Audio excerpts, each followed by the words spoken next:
Hi, my name is Elise. And this is Claire. And you're listening to Chatterbox Island English Podcast.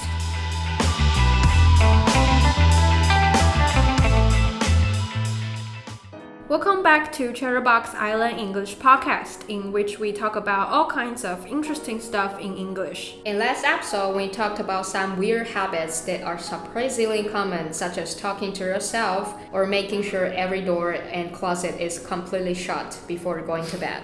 So if you want to find out more about the weird habits that are relatable, you can go check it out after this episode. Just click on our podcast or YouTube channel or any platform that you're listening to right now. And you can also leave your thoughts in the comment section on our YouTube channel, and we would love to know what you have other weird habits. So for today's episode, we're gonna talk about our personal experience of culture shock. To start off, what are the countries that you have been to so far in your life? I don't travel a lot like a pro, but I did visit some places that influences me in many different ways. Okay. Like I've been to China, also got chance to live there for a period of time and for 2 times. Okay. Yeah, when I was 21, I was in Hong Kong and 24 in Suzhou. And other countries are India, UK, France, Thailand, Japan, Korea, and Singapore. So you're saying like you travel all those countries and you're not a pro? I'm just an AirPods generation 2, not even close to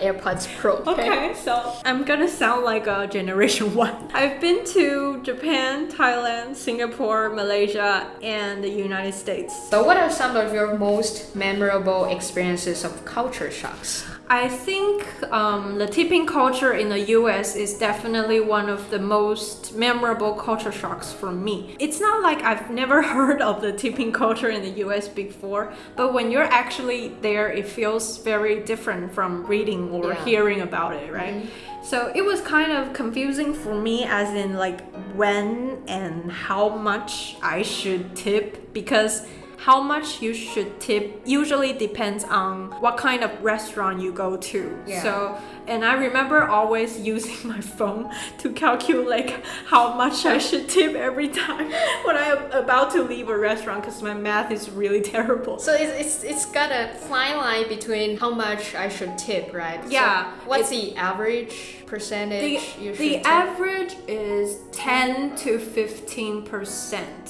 So for me, it's when I was in Hong Kong, I've been studying in Hong Kong for a period of time, and I found people walking incredibly fast. Mm-hmm. And even the speed of escalator is even faster than any other country I've been to. Really? Yeah, it's really fast. It's like, a roller coaster. It sounds really dangerous. Yeah, and everything is way more expensive, for sure, and fast. Okay, that sounds like a really stressful place. It's really stressful, and the buildings and apartments are really high. Yeah, really tall, right? Yeah, every buildings they've got like 40 to 50 stories. I'm not kidding. Yeah, and escalator, it's only the space is only for one person. Oh, okay. So everyone is just on one line on the escalator. Usually. Okay, I get it. Wow. That's a pretty huge culture shock for you, right? Yeah. I can feel that through your words. Yeah. So another culture shock for me is, we're gonna relax a little bit and talk about my embarrassing culture shock. So it's the dating culture in the United States. Yeah. So I don't want to go into details, but I do. Okay. I'll just skip this. we can talk about it after the podcast. Okay, sure. But basically, I was sort of dating this guy when I was in the US, and I thought that dating means that this person is ready to commit into a relationship. But turns out dating and being in a relationship are 2 very different things in American culture, because I think for them it doesn't always come together. So I think in Taiwan, when most people start dating, they usually grow into a relationship, right? Because you usually date someone exclusively.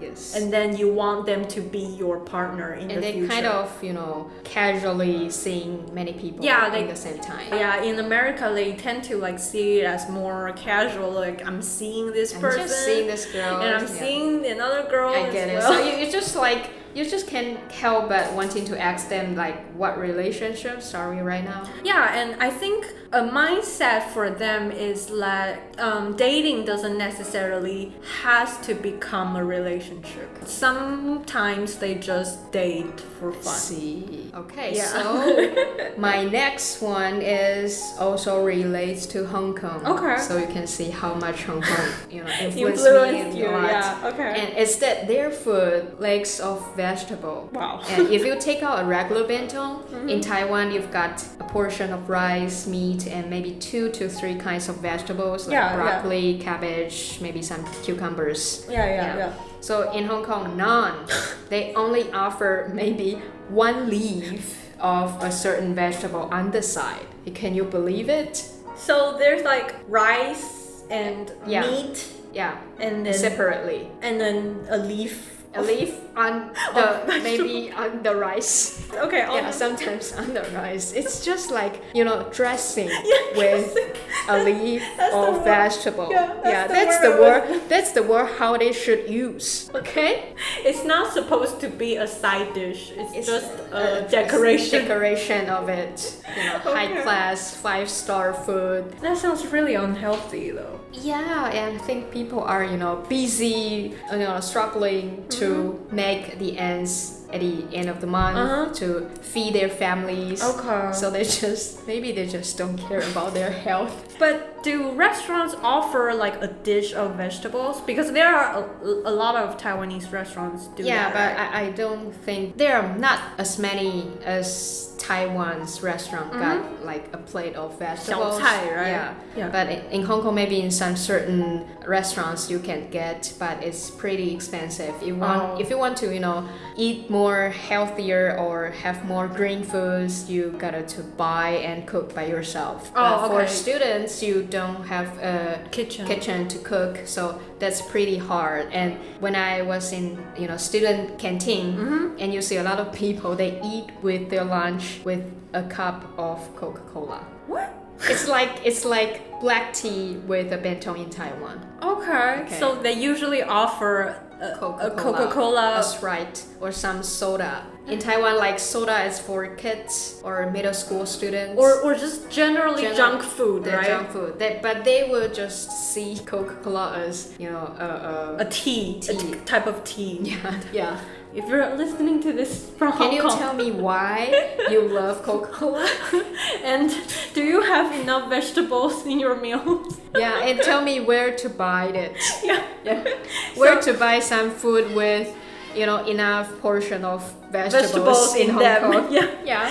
So according to Work the World, which is an international organization that focuses on overseas healthcare, we might think that culture shock is purely a social phenomenon, but it can actually cause physical and psychological symptoms when someone first encounters one. Have you ever heard about reverse culture shock?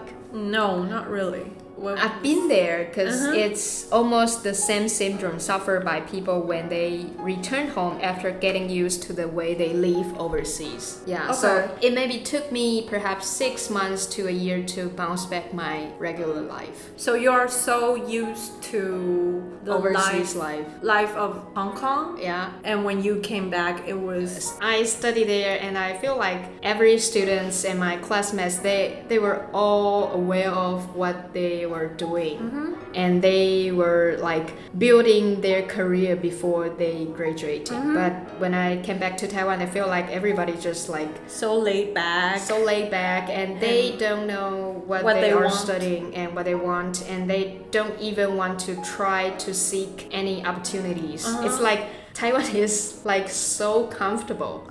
So I feel like in Hong Kong I have to try so hard to get my credit. But in Taiwan you don't have to work so hard. You don't have to work so hard. You can get your degree or diploma or something else. You just get some sweet credit from some relaxing or easygoing professors' classes, and it will just make you easily graduate. I get what you're saying is that in Hong Kong you have to be more competitive. Yeah, it's a competitive society and which create a competitive, studying environment.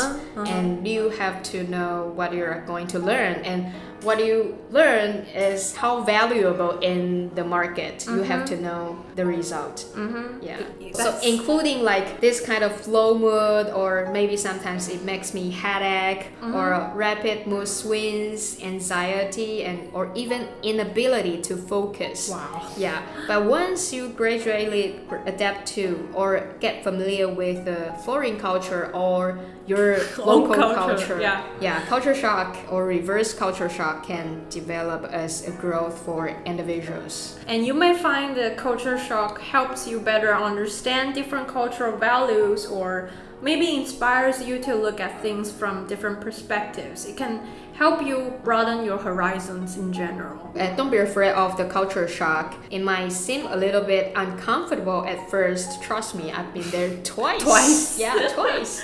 But just remember, that's a learning process and experience. It got an extremely hard learning curve, but keep an open mind and make your own space for you to learn. It will become a valuable lesson in the end. So, do you have any experience of culture shock? Feel free to leave a comment to us in our YouTube comment section. So that's all for today's Chatterbox Island English podcast. If you enjoy this episode, you can subscribe to our show on Anchor, Spotify, Apple, or Google Podcasts. You can also find our shows on YouTube and go on our website, that's www.eisland.com.tw for more information. I'm Claire. I'm Elise, and we'll talk to you soon. Bye.